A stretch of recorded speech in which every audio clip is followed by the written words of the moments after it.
Om Stapakaya cha dharmasya sarvadharmaswarupine avatara varishtaya Ramakrishnaya te namaha. O Ramakrishna, the establisher of the eternal religion, the embodiment of all religions, and the best of all incarnations, we salute thee. In the last reading class, we were reading at page 578 in the first volume of this Ramakrishna, the Great Master. We shall continue from there in this class. We may remember during the last class, we heard Sri Ramakrishna discussing about the marriage in his life. Why marriage took place in his life, or why did he marry? What was the object of his marrying when he knew that he was going to lead an absolutely celibate life? So that was explained in great detail, and it was concluded in a way by the author, saying he set a great ideal for the householders, so that even by being in the family, they can lead a very controlled life, self-controlled life, and attain to God realization. So the topic continues today. We will continue. Whatever, said the Master, is done here, meaning himself, is for you all. It is for the sake of the world. Everything has happened in my life. If I do all the 16 parts, that means the whole, you may possibly do one. Again, if I piss standing, you rascals will do it, turning round and round. Whatever the elders or the leaders do, the followers practice. So whether they do good or bad, both of them they imitate. It is for this reason only that the Master took upon his shoulders the duties and responsibilities of married life and followed in practice that very high ideal before the eyes of all. It was just open. By actually discharging them to the farthest limit, discharging his duties towards his wife, towards his in-laws, towards all the relatives and friends, and towards the society as a householder. A householder could be there, an ideal householder, is showed. If the Master had not been himself married, the lay disciples would have said, it is only because he is not married that he is able to talk glibly on continence. It is only because he has not made his wife his own and has never lived together with her that it is possible for him to read us long sermons. So some people may say like this, it is only in order to counteract such foolish ideas that the Master was not only married, but he had his wedded life in the days of her youth by his side at Dakshineshwar. When the state of divine madness in him became normal, after he had had the holy vision of the Divine Mother, he lived together with his wife, directly feeling the manifestation of Divine Mother in her, worshipped her as Mahavidya, Divine Mother. Divine Mother Shodashi, and then offered himself to her as the Divine. He lived together with her continually for 8 months and even shared his bed with her. He himself went sometimes to Kamarpukur, his hometown, where Holy Mother would be there, and sometimes to Jairambati, his in-law's house, to the house of his father-in-law, and spent there a month or 2 for the training of his wife and for her mental peace and happiness. Remembering the event of the time when the Master lived with her at Dakshineshwar, the Holy Mother says even now to women devotees, when the author was writing this book, Holy Mother was alive, So that's why he says, even now, that means somewhere in 1910s, 1920s. So even now, expressed in words, in what wonderful divine moods Sri Ramakrishna passed his days and nights then. In that state of divine semi-consciousness, what strange and wonderful words he spoke. Holy Mother is telling all this. And with what flow. Sometimes he laughed, sometimes he wept, and sometimes was quite motionless in ecstasy. That was how whole nights passed. What a wonderful presence and what an ecstasy.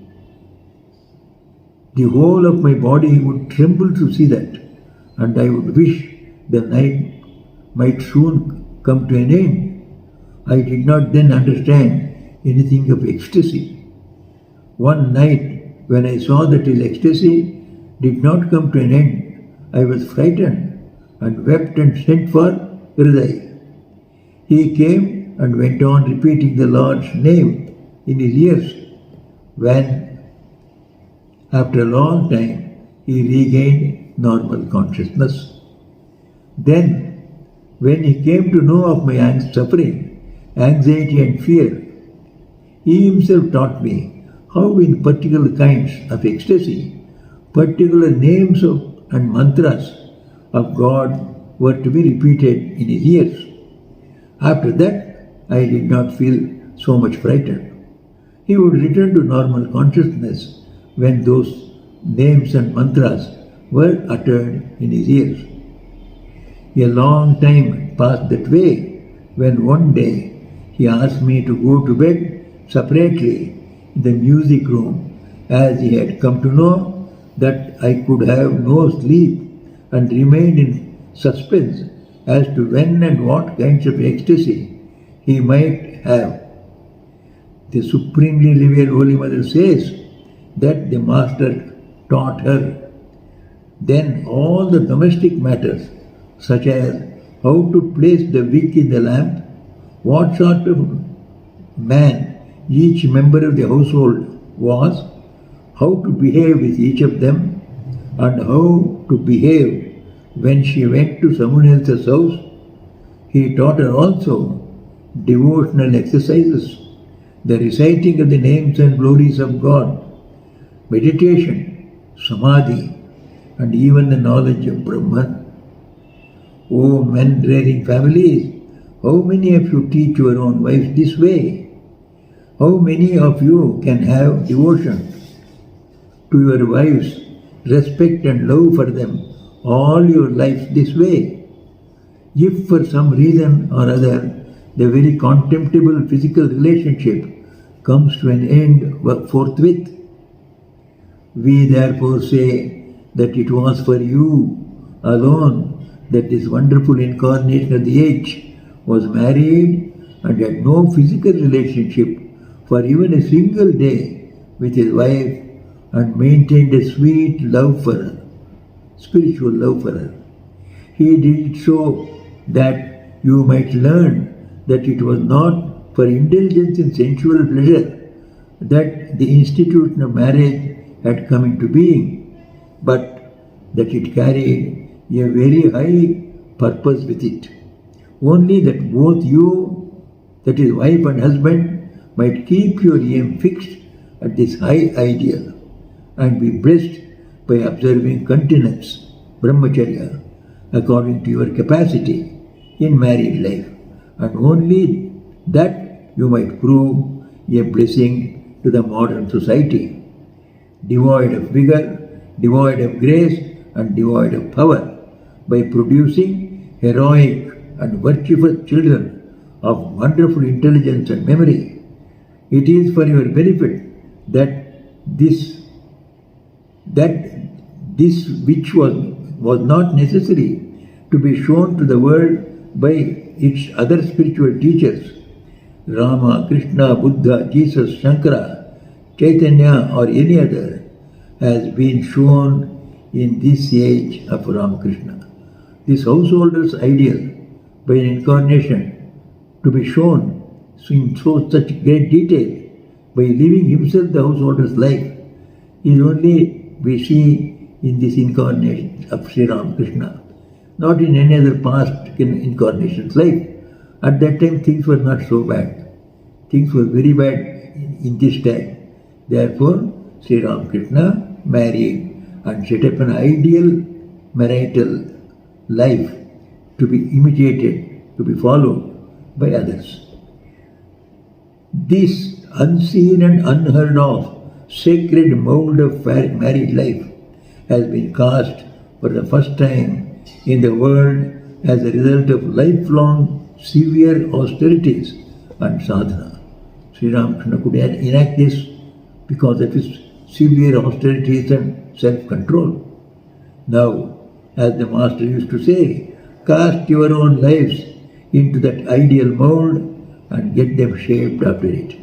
Now one model has been given, so people can follow it very easily. If there was no model at all, people could not have dared even to talk of such an ideal. Sri Ramakrishna has set up a model, a householder's life for all householders to follow. But, says the married householder, but we see it and reply in the words of Swami Vivekananda, speaking about our spiritual practices. Do you think that each of you will become a Paramahamsa Ramakrishna? That is not to be. Neither will 9 wands of oil burn, nor will Radha dance. Something impossible. Only one Paramahamsa Ramakrishna is born in the world. Only one lion lives in a forest. O rarers of families, we also similarly say, in reply to your but, the Master knew very well that it was beyond your power to observe absolute continence, brahmacharya, living with your wife like him. He knew it, and yet he set the exact example to you because you might then be encouraged to do at least 1/16 of it. But know it for certain that if you do not follow that high ideal, if you do not try to look upon women as the direct counterparts of the Mother of the Universe and to offer according to your capacity the selfless love of your heart to them.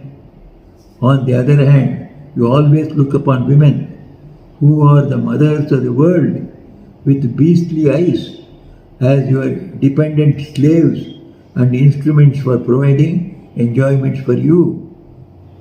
Then know that your destruction is certain and very near. And remember what happened to the race of Yadus for neglecting the advice of Krishna, as also the sad plight of the Jews who disregarded the instruction of Jesus, treating with indifference the incarnation's message, has been the cause of destruction of nations at all times. After replying to one more query, we shall finish speaking about this unprecedented manifestation of the mood of the spiritual teacher through the married life of the Master, and then describe other aspects of the topic. Slave to sights, tastes and other sense objects, and strongly attached to external things, the human mind is surely thinking, even now, that having got married at all, it would have been well if after begetting at least one child, he gave up the physical relationship with his wife. People even now comment, he should have at least had one child before he gave up the marital life completely. If we had done that, perhaps it would have been proved that all men, without exception, have for their duty the maintenance of the Divine Lord's creation, and at the same time the authority of the Scripture's refutation would not have been violated. For the Scriptures say that at least one child should be produced in married life, by which man is freed from the debt to his forefathers. To this objection, we reply. Usually this is the scripture people quote, the orthodox people quote. So when a person is born, he should become a householder, then at least have one child, so that his progeny will continue. The good characters of all his family is transferred to the progeny, and then he will continue the tradition. So that is what the scriptures say in the common man's favor. First, is creation really nothing more than this little two gross globe that we see, hear, think and imagine? It is the law of creation that there should be diversity in it. It will not be very long before creation is destroyed. If from this moment we all begin to think and act alike in all matters, we then ask you, have you known all the laws governing creation? And is it a fact that only for the purpose of keeping up the Lord's creation you have lost your continence today? Be sincere in your reply and don't try to deceive yourself and others. Or, as the Master would say, don't commit perjury in the shrine of sentiment. Well, let us assume for argument's sake that you are obeying that law of maintenance of creation. What right have you to ask others to do the same? It is also a law within creation not to waste energy on ordinary things, so that the power of continence or other higher mental powers might be manifested. Who will manifest the higher spiritual powers if, like you, everyone were to manifest the lower powers? The manifestation of such powers will be impossible in that one. Secondly, it is our habit to select from the scriptures passages that are to our liking. The injunctions regarding the production of a child is also a similar one. For the scriptures again say, according to people's fitness, Yad ahareva virajet, tad ahareva pravrajet. That is, as soon as one's love for God increases and produces detachment from the world, one shall renounce it. Therefore, who would have maintained the authority of this saying of the scriptures if the Master had followed your opinion? The same thing applies to the paying off of the debt of one's forefathers. The scriptures say that a true sannyasi liberates by virtue of his spiritual merits the 7 immediately higher and 7 lower generations of his family. Therefore, we have no reason to be worried on the score that the debt of the Master to his forefathers were not paid off. These are all great truths from the scriptures that the author is quoting. The author says, if the scriptures are against a person become a monk, by which he cannot have any progeny. But the scriptures say that every person must have marital life and he must have at least a single son. But he is not obeying it. But he says, if everybody becomes like that, there are other scriptural statements also where it says, as soon as a man develops great renunciation, he should give up the world and go away in search of God. Who will follow that one? So if somebody follows that one, why do you say he is not obeying the Shastras or the scriptures? The second one was, the other one, that we have a debt to our Pitris, our forefathers who are in heaven. So we have to offer certain rituals, do certain rituals every year to please them and keep them in their high state. That's what the scriptures say. Now the sannyasin has no rituals to perform. Therefore, his parents will go without that joy of receiving the oblations from the successors of their dynasty. So reply is, but the another scripture says, when a person becomes a good sannyasi from any family, 7 generations earlier to him and 7 generations after to him, 14 generations will be will be getting the rewards, highest rewards for this one sannyasi being given to the society. So 14 generations of his fathers, forefathers, and the would-be forefathers, they will all be getting the awards and rewards for this one young man becoming a monk. Is it not a great debt paid back to the forefathers?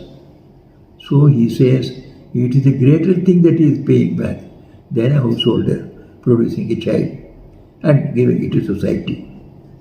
It was in wonder to teach us that the Master himself tied himself through matrimony. We can know a little of what a high and sacred ideal he has left behind for us from the fact of the Holy Mother's worshipping the Master all her life as the Mother of the universe.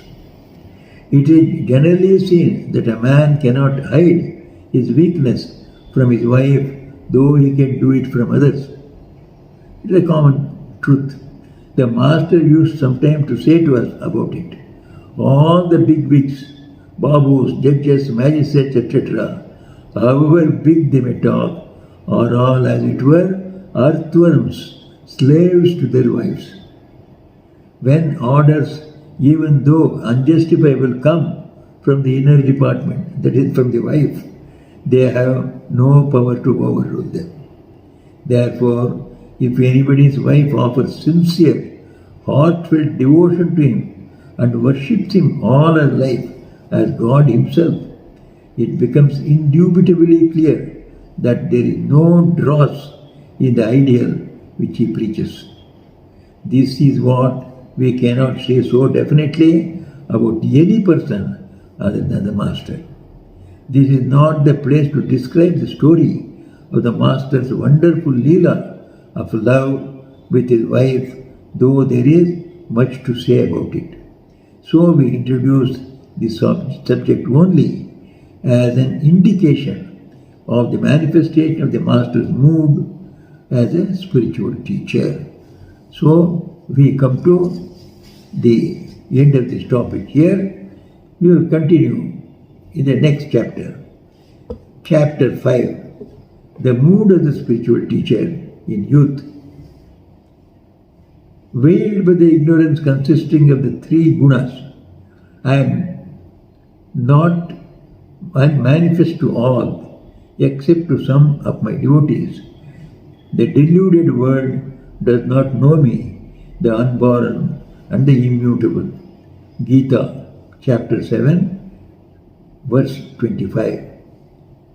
A special manifestation of the mood of the spiritual teacher in the Master's life began on the day he engaged himself to perform the sacred daily worship of the Divine Mother at Dakshineshwar. It was then the period of his sadhana. He was in a state of divine madness on account of love of God. In spite of all this, one who is a spiritual teacher is always so, and one who is a leader is so from childhood. It is not as if people from a committee consult one another and accord him the position of a spiritual teacher or the leader. As soon as he appears before society, the minds of people are filled with respect for him, and bowing their heads before him, they immediately begin to learn from him and obey his commands. This is the law. Swami Vivekananda said, a leader is always born and never made. It is therefore seen that the acts which call forth irrevocable punishment from an angry society, when they are committed by ordinary people, make the same society follow them fondly when they are performed by the teachers of people. Bhagavan Sri Krishna says in the Gita, people follow whatever he, a teacher of people, sets as the standard by his own action. Yadyada charati shreshtaha tattadevetaro janaha sayat pramanam kurute lokas tadanavartate. Whatever standards he sets, that great leader, others will follow. They do not question, who are you to set this standard? They are charmed by his personality. So whatever he does, they say it is correct. So they follow him. So that is how the leadership comes to him by his own character. Strange as it may appear, it has all along been a fact and will continue to be so. All great leaders were like that. They were not elected by people, but they commanded the respect of people by the tremendous power of character. Let the worship of Indra, said Sri Krishna, be stopped from today, and that of Govardhana mountain commenced. And people began to do that. From today, said Buddha, let animal sacrifice be stopped. And immediately society discarded the injunction, Yajñārthe Pashavaha Srishtaha. The scripture says all the animals have been created for offering in the yajna, in the sacrifices. But Buddha stopped it by one word of him. He was a real teacher, real leader, so public followed him. Jesus gave permission to his disciples to have their meals on the Sabbath day. That became the rule. On the Sabbath day, earlier to Jesus, they were not allowed to eat. That was a day of austerity and rest. But Jesus broke that ritual, or broke that sort of a tradition, and allowed his disciples to take food on Sabbath day. That became the rule. Muhammad married many wives, and still people respect and follow him as a religious hero and a selfless teacher. In all things, great or small, that is the case. Whatever they say and do, between the leaders and the spiritual teachers, become the standard of moral conduct by the masses.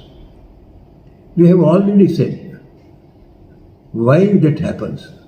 The limited self, the I of the spiritual teachers of the people, is completely destroyed for all time, and its place is occupied by the universal I, which is the origin of all thoughts and beings.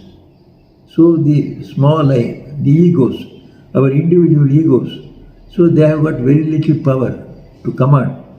Whereas if this individual ego goes away through spiritual practices, and only the universal ego, that means ego of God, who says, I am the soul of all souls, I am the soul of all beings, I create everything from myself. So he is the soul of all souls. So if we become one with God through spiritual practices, so we also become soul of all souls. We will not have our individual soul connected with our body. We feel that whole universe, whole creation is our body. We are in everyone. So if that feeling is there in the leadership, naturally their orders, their words will have tremendous power. It is the nature of that I to seek the good of the many. Naturally, he feels himself in every being. So we don't hurt ourselves at any time. So he thinks that the whole creation is his. So he cannot hurt anybody or anything in the creation. And just as the bees come to know the blossoming of flowers and eagerly desirous of getting honey gather around them, though the flowers do not send a loving invitation to the bees, so as soon as the universal I manifests itself in any person, the afflicted people of the world somehow or other know it and run uninvited to him for peace and bliss. It is with great difficulty and after a good deal of austerities that a drop or two, so to speak, of the manifestation of the unlimited I takes place in the ordinary perfected men, whereas in the lives of the spiritual teachers of the world, there is some manifestation of it from very beginning of their lives. In youth, there is a greater degree of manifestation, and at last, its fullest manifestation is found in the wonderful acts and deeds, witnessing which men in awe and amazement look upon the spiritual teacher as one with God. For the manifestation of the superhuman mood then becomes a natural to them, as their common daily actions like breathing, eating, drinking and walking. What can therefore an ordinary man do, unable to fathom the depth of the divine nature with his plumb line of selfishness? Poor man, perplexed, what can he do but look upon them as God himself, and with absolute reliance and devotion take refuge in them? So now he has come to describe the revelation of the super power of spirituality, the power of God himself, the universal I. So the author will continue with that one. We shall stop here today. We shall continue the topic in our next talk. Niranjanam nityamanantarupam bhaktanukampadhrita vigraham vai Ishavataram parameshamidhyam tam Ramakrishnam shirasa namamah. O Ramakrishna, the changeless one, the eternal one, the one with infinite forms, the one who has taken form for the sake of the devotees, the one who is the incarnation of Supreme Soul, and the one, the adorable Lord of all, we salute, bowing our heads before Thee.